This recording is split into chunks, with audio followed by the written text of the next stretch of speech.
What's more important, I kept the incense burning around the clock in this place. It's strange that after a few months, the magnetic field here changed. There was a disciple who was looking for someone on the second floor, but when the elevator door opened, he suddenly smelled a fragrant scent. So he asked others if there was a temple in this building. He searched the building floor by floor and finally found our center.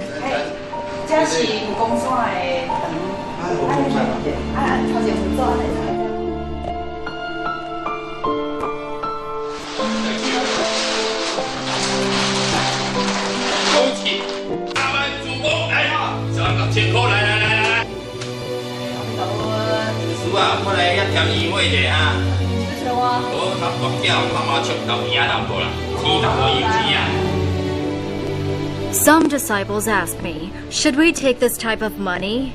I said, of course. It's their goodwill gesture. So many gamblers became our disciples. They'd make a donation when they won and bought many Buddhism items, such as books by the master and prayer beads for security.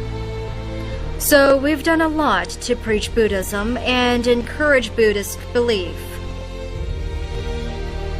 Venerable Young Guang is very good at explaining sutras. That's why we're interested in listening to his sutra lectures. I love reading books, but sutra books used to make me doze off. After the first 2 or 3 pages, because of him, I suddenly understand what sutra books are talking about. That's why I love Guang Shan so much. I really learn a lot in Guang Shan.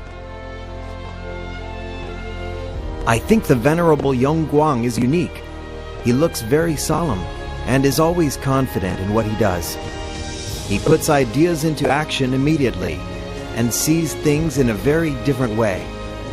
I think learning Buddhism helps control one's temper. I used to be quite irritable. Since I started learning Buddhism, my temper has mellowed, and my attitude has improved. Now, I'd hold on for a while before getting angry. Also, after learning Buddhism, I know where my direction is in the future.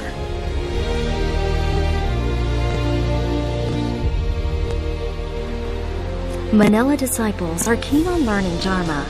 Within less than a year, the center could no longer accommodate all the participants.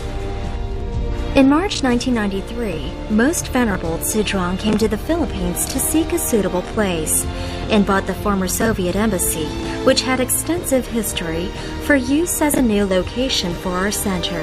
The center was renamed International Buddhist Progress Society of Manila. However, the 3 long-abandoned buildings were worn and shabby. Everything was waiting to be taken up and needed a major renovation. Everything was waiting to be taken up and needed a major renovation. The embassy had stood empty for 6 years. It's composed of 3 buildings. The Filipino and I came here, then we spent a whole day cleaning the building. I was naive enough to believe that I could organize this place by myself. We started on the first building, and there were a few steps in the front. When we sat on the steps and ate lunch, we looked behind us and there were 2 more huge buildings waiting for us. My tears dropped immediately.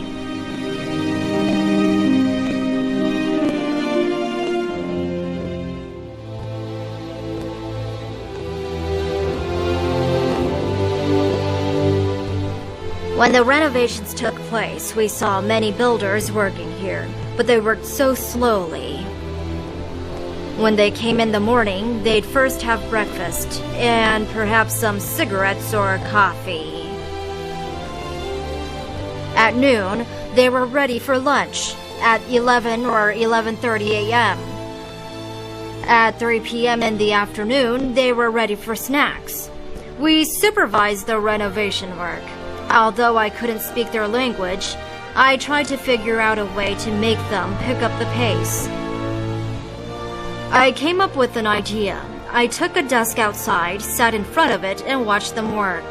Actually, I spent most of the time doing my own work. After I finished, I'd turn and look around to show them that I was supervising their work and that I kept records of their progress.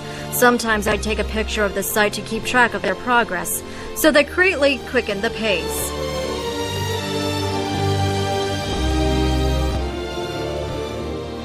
One day, when we were in a rush to refurbish the restroom, the workers were slow in knocking bricks.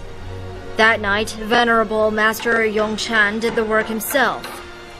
On the next day, when the workers found out, they were really frightened, asking, "Are you from the Shaolin Temple? Is this Shaolin Kung Fu?